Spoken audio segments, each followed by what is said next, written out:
ये एक normal Sunday का दिन था। मैं आराम से घर के बाहर बैठकर कॉफी एंजॉय कर रहा था कि तभी मेरी वाइफ ने मेरे चेहरे के पास एक लिस्ट ला दी। तुम्हें ये सब मेहमानों के आने से पहले लाना होगा।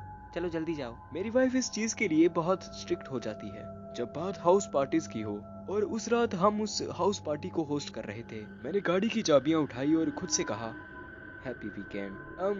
चैट को भी अपने साथ ले जाओ। मैं अपनी रेसिपीज को सरप्राइज रखना चाहती हूँ। मैंने चैट की तरफ देखा। वो आराम से नीचे बैठकर अपने टॉयज के साथ खेल रहा था। कम ऑन चैट, चलो चलें।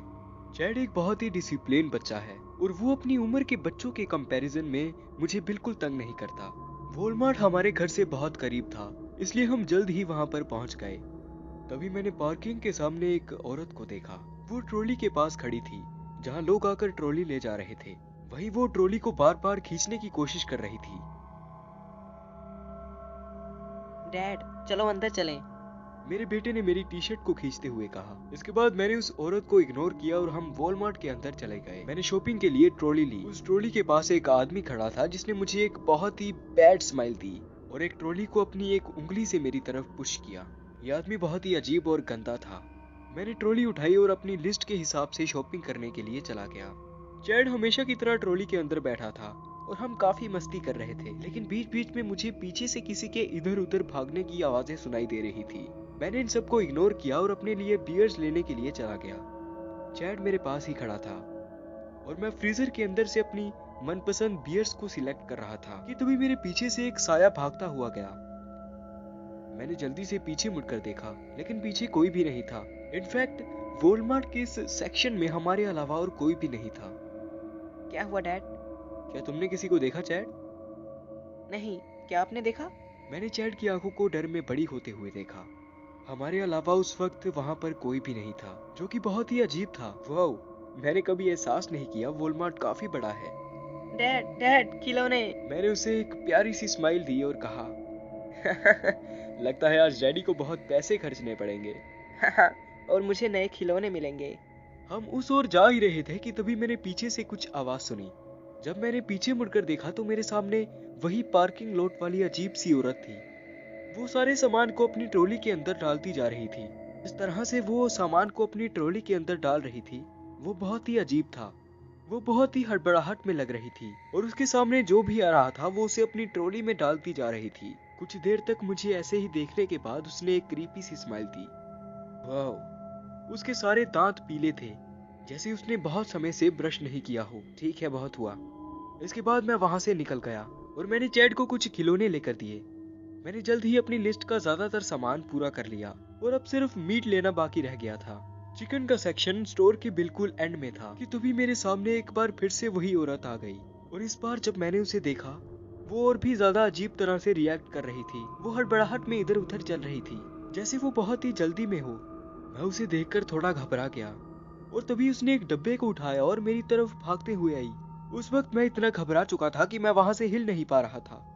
वो मेरे बहुत ही करीब आ गई और उसने मुझसे बहुत ही अजीब सवाल पूछा। क्या क्या मुझे ये क्रीम्स मिलेंगी? हाँ शायद, लेकिन शायद वो इस सेक्शन में नहीं होंगी। ओह शट अप, मुझे पता है मैं क्या कर रही हूँ। क्या? नहीं, मैं दरअसल तुमसे नहीं कह रही। और इसके बाद उसने अपने आप से बातें करना शुरू कर दिया। उसके हाथ जैसे एक जगह पर नहीं टिक रहे थे और उसकी कलाइयों पर बहुत से खरोंचने के निशान थे। और अब शायद मुझे बात समझ में आ रही थी, शायद इस औरत की दिमागी हालत ठीक नहीं थी। इसके बाद उसने अपने हाथों को हवा में उठाया और कुछ बड़बड़ाने लगी। निकलो यहाँ से। हाँ, निकलो निकलो यहाँ से। शायद इस औरत ने कुछ ड्रग्स भी ले रखे थे। मैंने चैट की ओर देखा और मैंने सोचा वो बहुत डरा हुआ होगा, लेकिन डरने की बजाय वो बहुत हैरान था। हे, क्या तुम्हें मदद चाहिए? नहीं, ये बस मेरा सर है, ये बहुत दर्द करता है। हाँ मैं समझ गया, आओ मैं तुम्हें हेल्प सेक्शन तक ले जाता हूँ। वो मेरे पीछे पीछे हेल्प डेस्क की तरफ आ गई। अब क्या? अब तुमने क्या किया है? ओके, तो लोगों को पहले ही पता है इस औरत की अजीब बिहेवियर के बारे में। मैंने हेल्प डेस्क वाली लड़की से कहा, मैम आप प्लीज एम्बुलेंस को कॉल करिए, ये ठीक नहीं है। क्यों, क्या हुआ इसे? उसका सर दर्द कर रहा है, आप जल्दी कॉल करिए। मैम, क्या हुआ आपको? मेरा सर ये कभी दर्द करना बंद नहीं करता। उसने ये कहते हुए अपना सर नीचे किया उसके सर में खुजाने के कारण बहुत से जख्म हो रखे थे, उसके बीच के बाल उड़ चुके थे और वहां पर कुछ कीड़े भी थे जिन्हें वो बार बार खुजाती जा रही थी। ये देखते ही हेल्प डेस्क वाली लड़की घबरा गई। सभी लोग हमारी तरफ देखने लगे। इसके बाद मैंने उस औरत को देखा। उसने अपने हाथों को गले के पास रखा था। उस लड़की के चिल्लाने और लोगों के हमारी तरफ देखने के कारण ये औरत बहुत घबरा चुकी थी। मैंने एम्बुलेंस को कॉल कर दिया है, ठीक है? तुम्हें हॉस्पिटल जाने की जरूरत है। नहीं। तभी वो औरत चिल्लाने लगी और भागते हुए वॉलमार्ट के कांच के पास चली गई। उसके बाद से कांच टूट गया और वो नीचे गिर गई। इसके बाद वहां एम्बुलेंस आई और मैंने उन्हें उस औरत को स्ट्रक्चर पर ले जाते हुए देखा। अगले दिन मैं हॉस्पिटल में उस औरत का पता लगाने के लिए गया, लेकिन मुझे पुलिस से पता चला कि वो औरत वहां से भाग चुकी थी। मैं उम्मीद करता हूँ कि अब वो पहले से बेहतर हो। मेरा नाम नीना है और मैं 27 साल की हूँ। मैं हाल ही में एक नए शहर में शिफ्ट हुई हूँ। मैं एक फ्रीलांसर हूँ। लगभग 10 बजे मैंने अपना काम खत्म करने के बाद शॉपिंग पर जाने का सोचा। वॉलमार्ट मेरे घर से ज्यादा दूर नहीं था, इसलिए मैं जल्द ही वहां पर पहुंच गई। मैंने अपनी गाड़ी एक ब्लैक कार के साथ पार्क की और वॉलमार्ट के अंदर चली गई। सब कुछ नॉर्मल था। मैं हमेशा की तरह अपने लिए शॉपिंग का सामान ढूंढ रही थी। मुझे अभी स्टोर में घूमते हुए 10-15 मिनट ही हुए थे कि तभी मैंने सामने एक आदमी को देखा। यह आदमी लगभग 30 साल का लग रहा था। इसकी हाइट ज्यादा नहीं थी, लेकिन उसके वजन के कारण वो बहुत ही बड़ा दिखाई दे रहा था। और तभी उसने मुझे देखा। मैं उसे ये नहीं जताना चाहती थी कि मैं उसी को देख रही हूँ, इसलिए मैंने उसे एक स्माइल दी और कहा, हेलो। उसने मेरी बात का कोई जवाब नहीं दिया और मुझे एक क्रीपी स्माइल के साथ देखता रहा। यह बहुत ही ऑकवर्ड मोमेंट था, लेकिन मैं उसके पास से निकल गई। सब कुछ ठीक चल रहा था जब तक मैंने उस आदमी को दोबारा नहीं देखा। इस बार वो आदमी चलकर मेरी तरफ आ रहा था और उसने अपने हाथ अपनी पॉकेट्स में डाल रखे थे। इस आदमी के पास सामान रखने के लिए कोई ट्रॉली नहीं थी और ना अब तक उसने किसी भी चीज को खरीदा था। मैं थोड़ा घबरा गई। क्या यह आदमी मेरा पीछा कर रहा था? मैं वहां शॉपिंग करने का नाटक करने लगी और तभी मैंने उस आदमी को दोबारा देखा। वो मेरी तरफ ना आकर स्टोर की दूसरी तरफ जा रहा था। उसके बाद मैं अपने लिए कुछ ड्रिंक्स खरीदने लगी और तभी मुझे एहसास हुआ कि पीछे से कोई मुझे स्मेल कर रहा है। क्या बकवास है, तुम ये क्या कर रहे हो? ये एक मिसअंडरस्टैंडिंग है। मैं सिर्फ तुम्हारे यहाँ से जाने का इंतजार कर रहा था ताकि मैं भी ड्रिंक्स। तुम मेरी बात ध्यान से सुनो।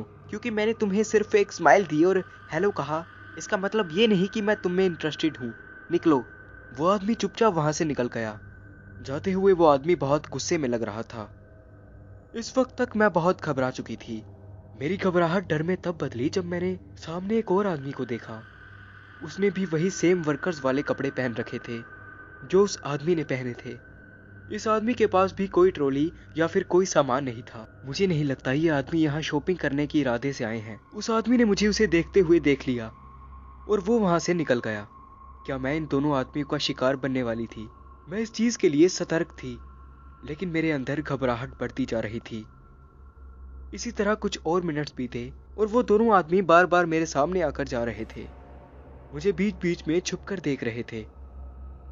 मैं जल्दी से अपनी शॉपिंग करके यहाँ से निकलना चाहती थी। मैं चुपचाप वहां से बाहर की ओर जाने लगी।